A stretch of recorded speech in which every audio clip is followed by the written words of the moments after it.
we have two different nervous systems. We have the parasympathetic nervous system called the PNS, and we have the sympathetic nervous system called the SNS.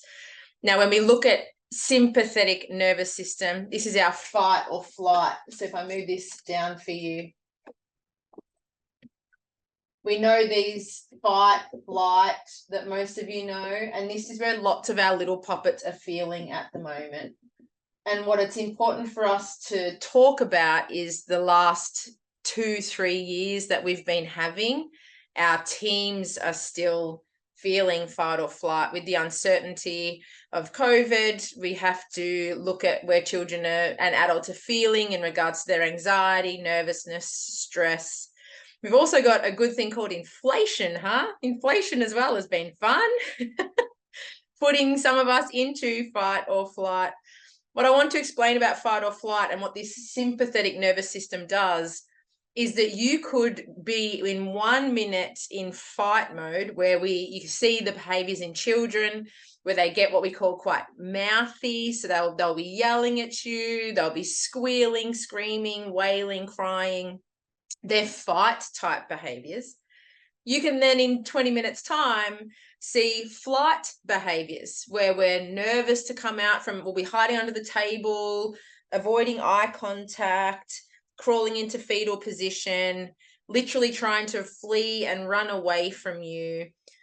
The nervous system has taken over the child's thoughts, what we call the prefrontal cortex, and the child is purely functioning from that amygdala part of the brain, the stress, anxiety, alarm system of their brain.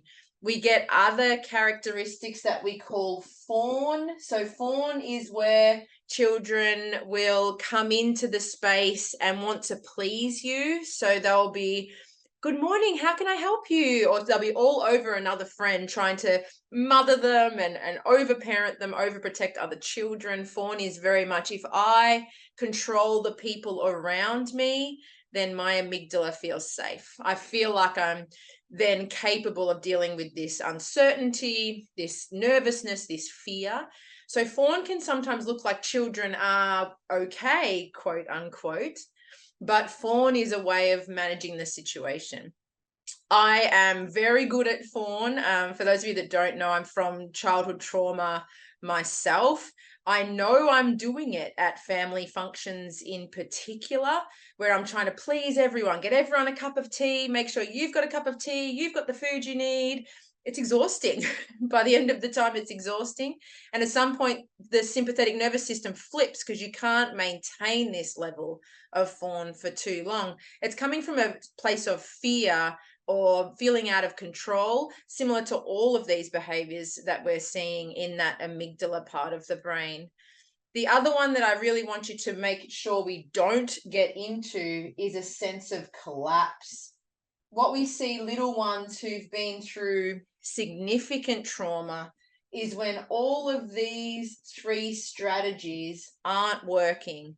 So for example, we've tried, we're crying, we're yelling, we still feel fear, we still feel stress. We've tried to run away, but of course we can't allow a preschool student or children to run from school, so we chase them. Of course, we have to do that for safety, but the child then feels, now I can't run away from this situation.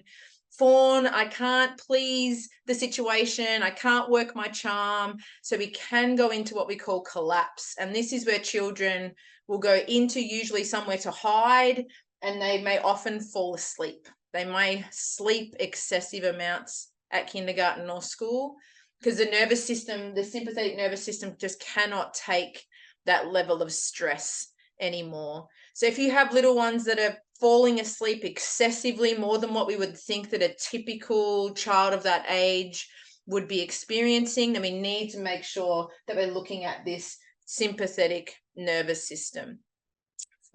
Just an example for you today, my fight or flight was kicking off at Spotlight. I had to go and get some Christmas decorations for my family come 1st of December. My throat seizes up, my fists go tight, even wearing this Christmas scrubs makes me feel icky. So I had to, in my day, turn this system on, the parasympathetic nervous system. Because if we don't turn this system on, we hit these behaviors. So we tap into the parasympathetic nervous system and we try and settle the mind and the brain and the body, sorry. Now, I didn't realize it growing up. I didn't know this system existed. All I knew that when trauma hit my life at home, I would grab my clarinet, and I was a symphony clarinet player, and I would play the clarinet for hours. Now we learn about the vagus nerve. We know why the clarinet was obviously soothing my nervous system. Now, I can't go into kindergarten and give a clarinet to a 4-year-old. It's quite a complex instrument. But that's why I'm really passionate about showing you strategies today of how we activate this vagus nerve in a play-based system with resources you typically already have, so we can turn on this parasympathetic nervous system and reduce some of these challenging behaviors that children are feeling. How we tap into this PNS is why you're all here, the good old vagus nerve. Now, if you wanted to look into research, it's called the Polyvagal Theory. It's an incredible piece of research that's come out over quite a number of years, but it's becoming more and more known in our world now, the Polyvagal Theory. And this vagus nerve, I'll show you how long it is. It's the longest nerve in the body. It goes all the way from behind our cheekbones, all the way through our throat, into our chest, into our heart, into our stomach, into our bladder. It is the longest nerve of our body.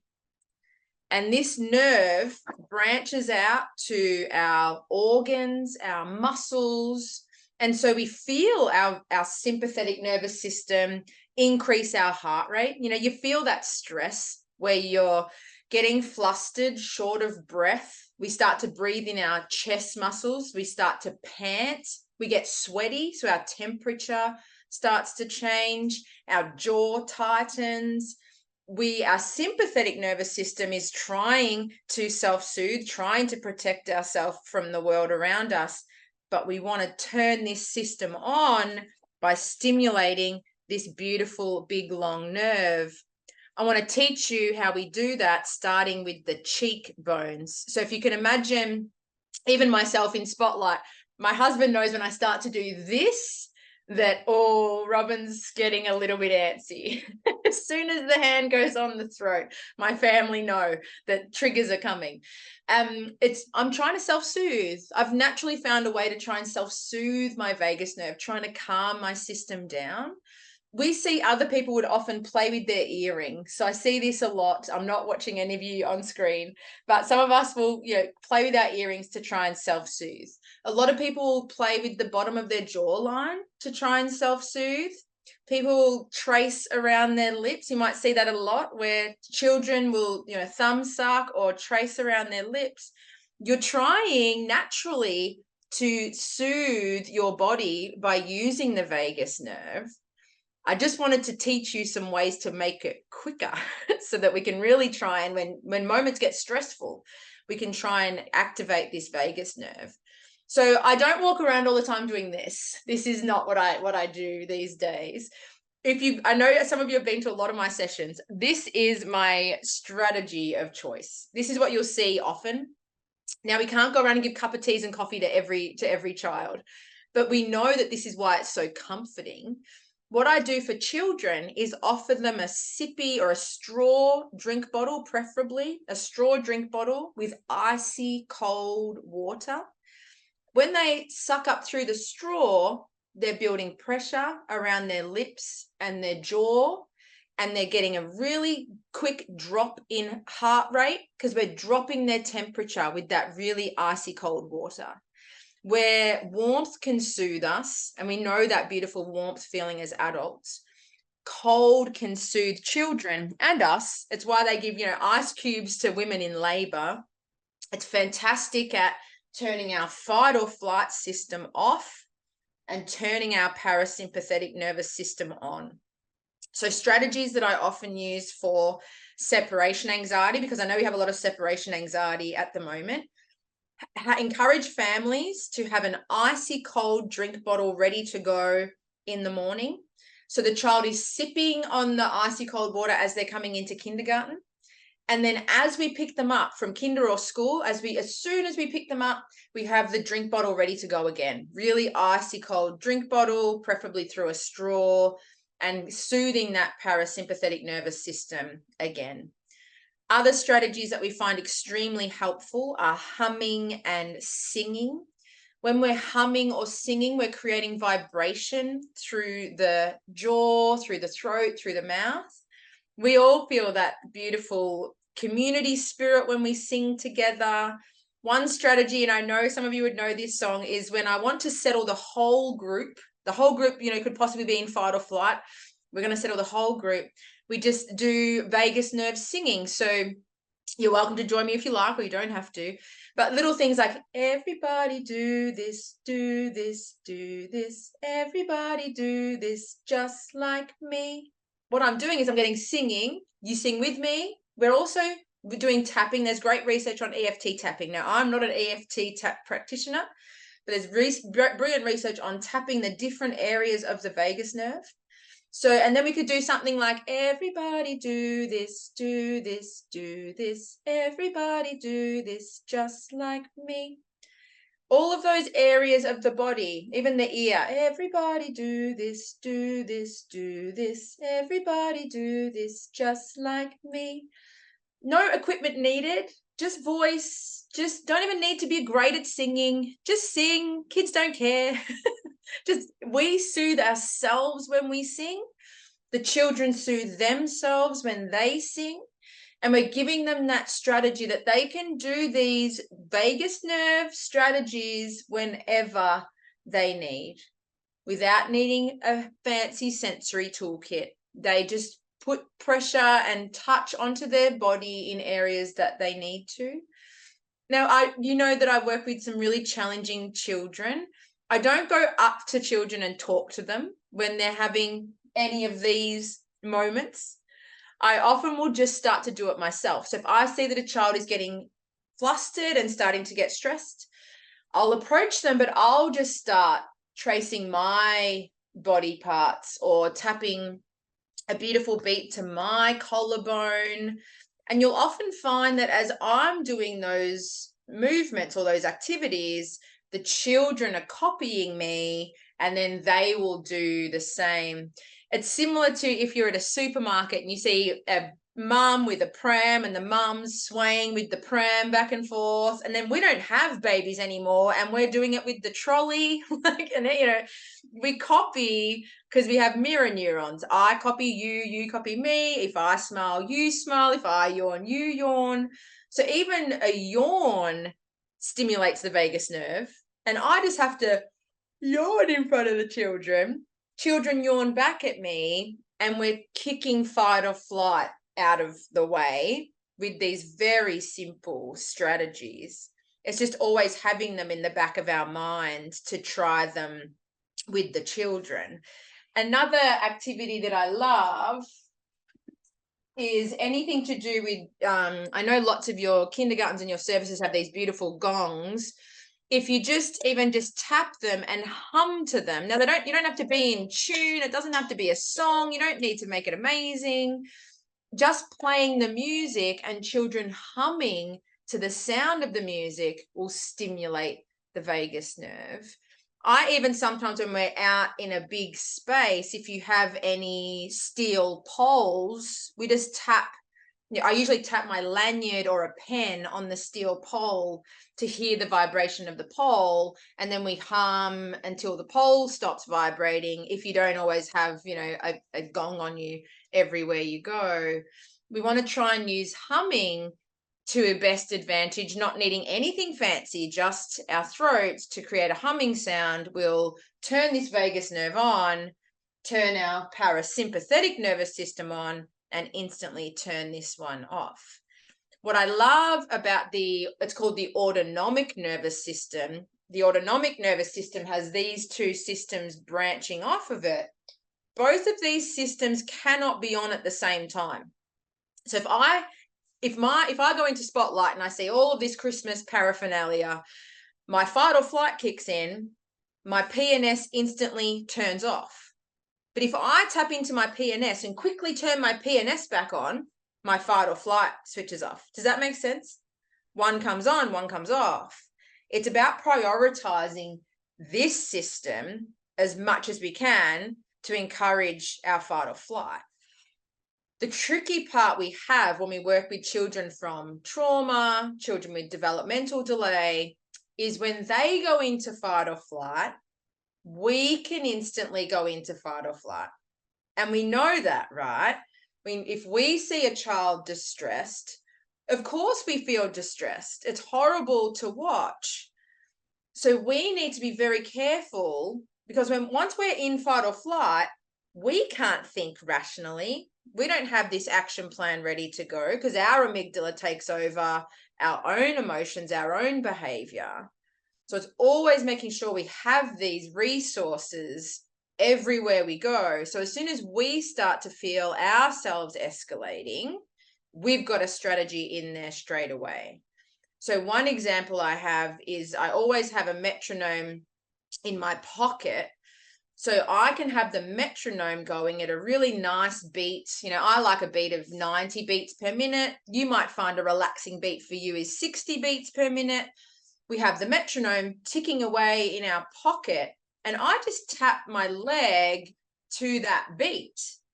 That gets me back in check with my own nervous system, get me out of fight or flight, and then I can focus and pay attention.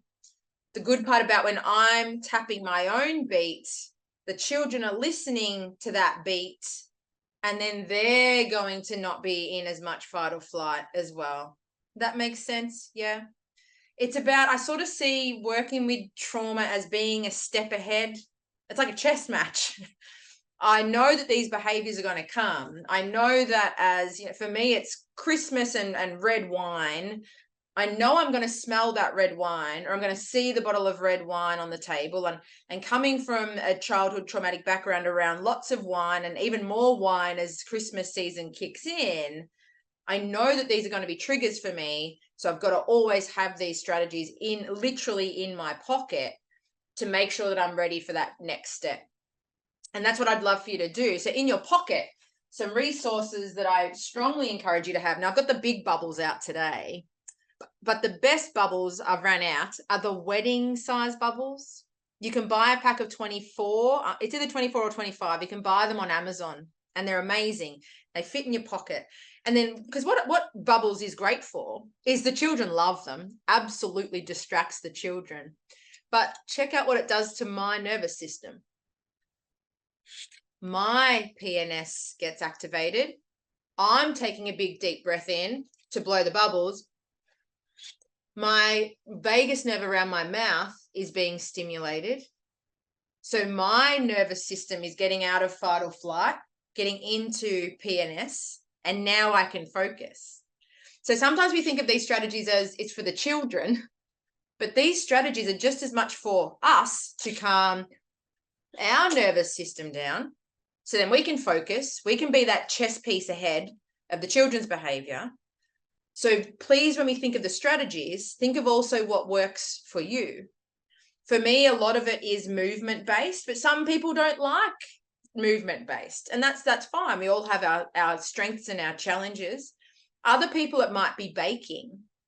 Baking is fantastic for our vagus nerve, because you walk in amongst beautiful smelling cookies or brownies or even lavender Play-Doh. It doesn't have to be all edible, could be play-based baking, and the smell. And as soon as you smell beautiful smells that you like to smell, you take that big, deep breath in and you go, that's amazing. That big, deep breath in through your nose is stimulating the vagus nerve. So if you're more interested in scents and baking, what I encourage for you then is to have a handkerchief. And you can have 2 to 3 different handkerchiefs. One with lemon, a lemon smelling essential oil, or it's just been wrapped up in lemon juice I usually do it in the fridge overnight. Another one is lavender, wrapped up in real lavender twigs. And then another handkerchief might have something like peppermint oil on it, or peppermint leaves wrapped up in your handkerchief. And so when times get stressful, especially for children, when times get stressful around snack time or mat time or transitioning to go home, we just bring out those handkerchiefs. We encourage the children to smell the different ones. Which one's lemon? Which one's peppermint? And as they're trying to guess and smell which handkerchief is which, the good part is they're stimulating the vagus nerve. Trying to do it in a real playful sensory way, I find works better than going up to a child and saying, we need to take 10 deep breaths. I just remember, my husband, bless him, he'd see me doing this and he's like, oh, time to breathe. Now, when you're in fight or flight, I'm not going to give him a very kind reaction when he tells me to calm down or breathe. I'm usually going to snap back at him because my body's already in fight or flight. Where if this is always around my bench, I actually have on my fridge the word breathe. That's going to be better for me to remember to do than someone coming up to me and going, oh, it's time to breathe now. You need to calm down.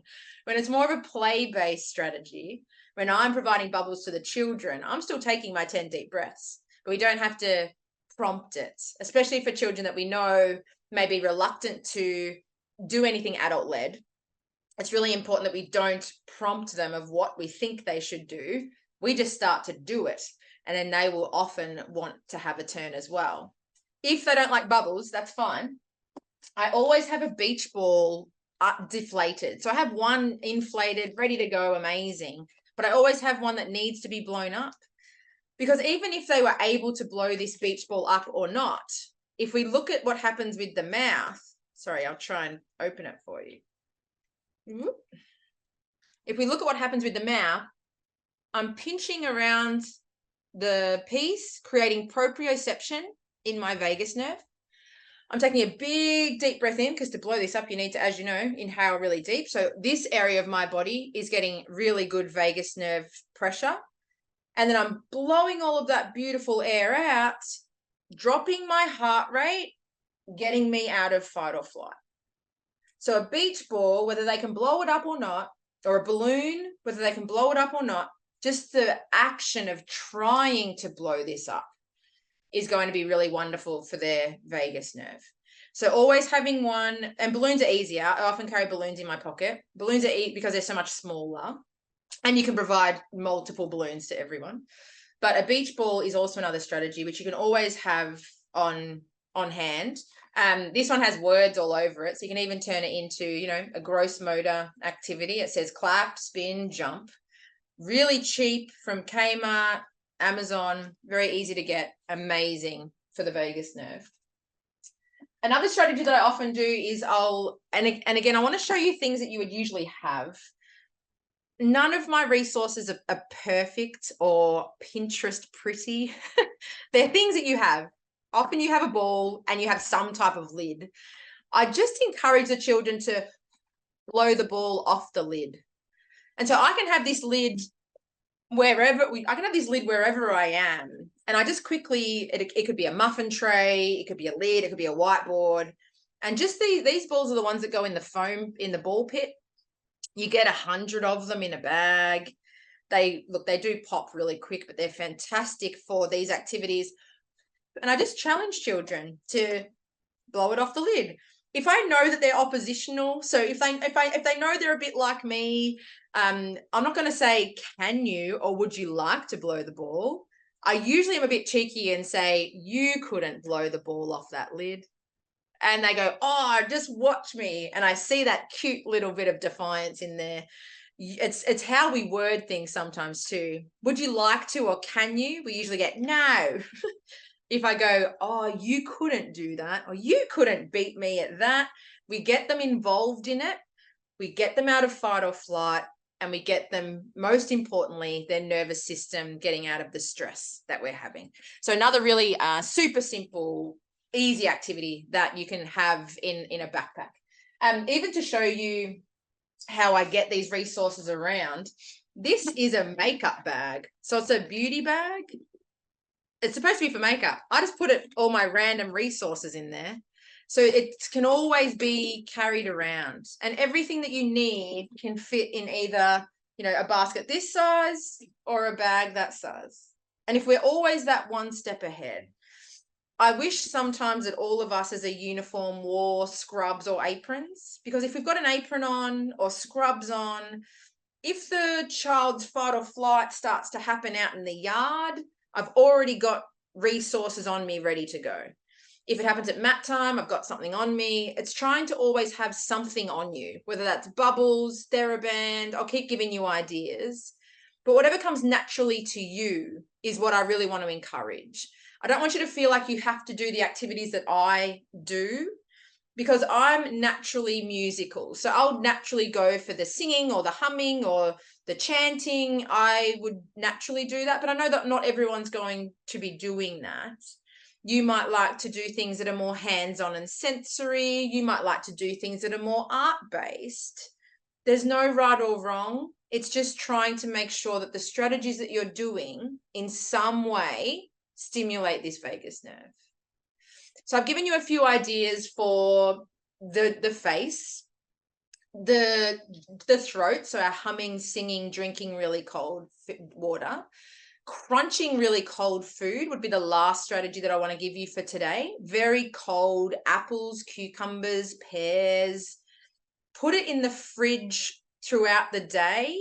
So always have these resources in the fridge ready to go every day, because when we're chewing very cold food, our vagus nerve is busy, which is kicking off fight or flight, getting rid of fight or flight.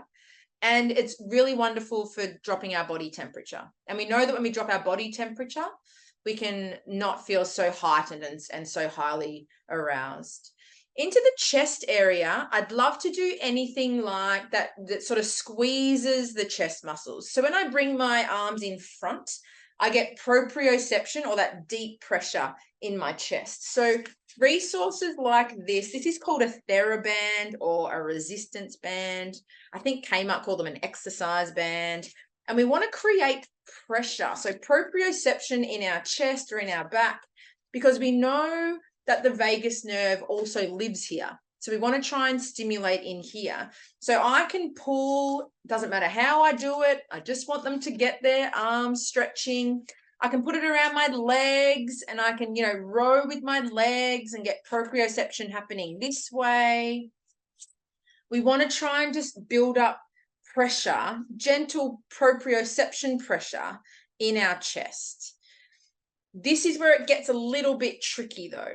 You can overexcite our children that are already in fight.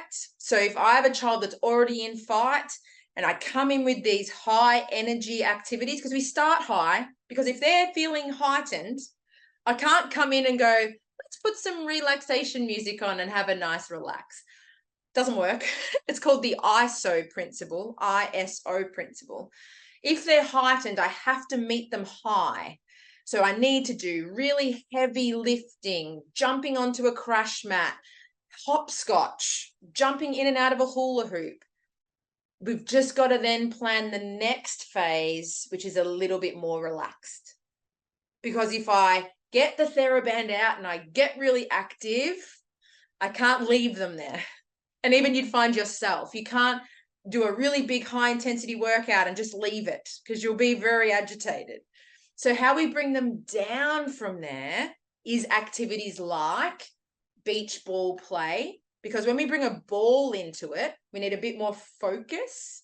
So we might tap a beach ball around, still with the beach ball, building up pressure. So still getting proprioception in our chest because we're moving our arms around. You could also do tunnel ball. I'll chat a little bit more about the tunnel ball soon, but tunnel ball through our legs is a wonderful activity we've met them where they're feeling heightened, and now we're getting them to focus a little bit more. It's trying to build up this pressure, so we're stimulating this part of the vagus nerve. If you have little ones that more go into flight mode, you'll find them hiding in places, often in fetal position, avoiding eye contact. This is very common flight behavior. Still provide them with this pressure, but I'd love if you can trying to get them to do it in like, this is a lycra tunnel. So this is actually a piece of lycra, but you can make it into a tunnel, sorry. If you make it into a tunnel and they sit inside the tunnel and they're getting even extra snuggly, or if you can encourage them, I often have a washing basket. It sounds bizarre, but if the children sit inside the washing basket, they get into this cute fetal position. They feel cozy and safe. And then once they start to relax, then we can, turn this lycra into something stretchy, crawl through the lycra tunnel. We can get them to open up a little bit. But you can see that they're quite the opposite to our children that are in fight. I can't take a child who's in flight straight out to the crash mat. Come with me, let's go on the crash mat. They're in flight. So in flight, I would often, no talking. If they're in flight, I'd just sit next to them, no talking.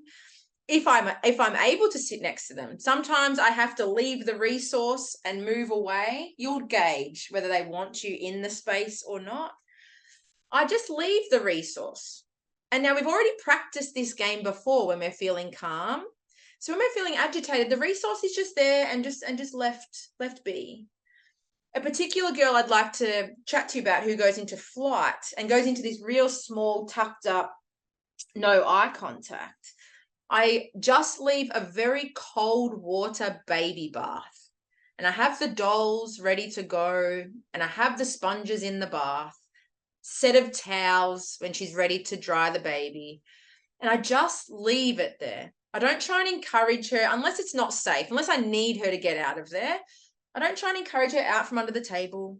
I just take the doll bath to the table, leaving it there.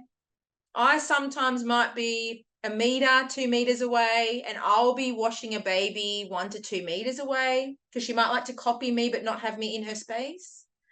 Because what can sometimes happen, our beautiful maternal instinct wants to come and, I'll help you, come out, I'll help you. But that just can sometimes make them flee even more. So it's getting their nervous system settled first, turning this system on first with the cold water, maybe putting a little plate of apples or pears in there for them to munch on, icy cold water, let them settle out of flight a little bit. And then we start more of the activities like I've shared with you. It's meeting the children where they're at, whether they're heightened, we hit them high, whether they're low, we hit them low, and we bring them into the middle when they're ready. If we rush them out of this phase, you actually find they stay in there longer because the amygdala will just resist it because it's in fear mode. We're all very similar in this mode. So when we're in flight, offer these strategies. Another strategy that I encourage, I'll find it, is just if you imagine 2 resources, but something that could be repeated. So this seems silly, yeah? A cup and a ball, how silly. But if I put it in the space where they are, mindfulness is, we like repetition. So we like to just do the same thing. And you'll find even for us, we like sewing or knitting. We like to make pom-poms. We want to make something for our 3 and 4-year-olds that's just as simple as a ball inside a cup or a spoon of water into a cup. Rice is amazing. So spoon of rice into a cup. And when we're just doing something on repeat, no talking, just sitting, mindful, moving and playing, the nervous system will start to settle. Because even in this position, I'm not targeting their vagus nerve like we can when children are ready for that. I'm just settling their body first. Then once they're out of flight mode, then I can start to do the singing and the humming and the bubbles and the rowing and the crawling. But we've got to get them out of flight mode first.